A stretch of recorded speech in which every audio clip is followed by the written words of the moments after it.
Hi, I'm John Wright Jr., County Council, District 1. I also am chairing the Short-Term Rental Ad Hoc Committee. We had our first meeting this morning. We had several people from several citizens show up and give input, which we always value. And we had folks on both sides of the issue attend and give some input.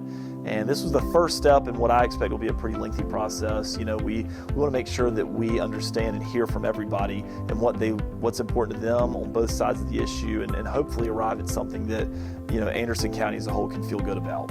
Currently in Anderson County, we don't have any ordinance at all pertaining to short-term rentals, and this is a growing industry, obviously not just in Anderson County, but in the state of South Carolina and across the country. And with the growing interest that we're having from people doing this or concerned with it, we felt like it was important as a county to be proactive about it and talk about, you know, what are some good business practices that we could potentially put in place as a county as it pertains to short-term rentals. So not here to prohibit short-term rentals by any stretch of the imagination, but also do want to acknowledge the fact that there is a lot of this going on. I think 450, give or take, was the number that was thrown out today in our meeting, 450 different short-term rentals in Anderson County currently. And so we just want to take a look at that and see, you know, what issues are there, how can we address those, and how can we make it, you know, keep it a good business for the folks that are doing it, and also making sure that they're complying with what we're looking to do.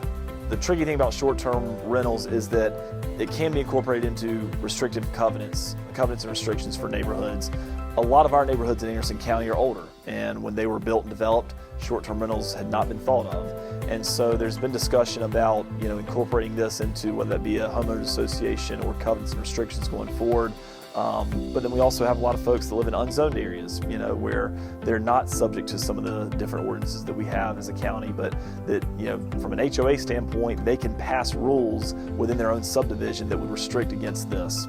Yeah, so we will continue to have more dialogue. We want to continue to garner input from people in Anderson County. Again, this was the first meeting we've had. I expect we'll have another one and continue to have meetings until we can find something that everybody feels good about, hopefully. So this will be a very lengthy process, I would expect. And by no means are we looking to pass anything after today's meeting, but rather we'll more than likely have another committee meeting that will continue to garner public input.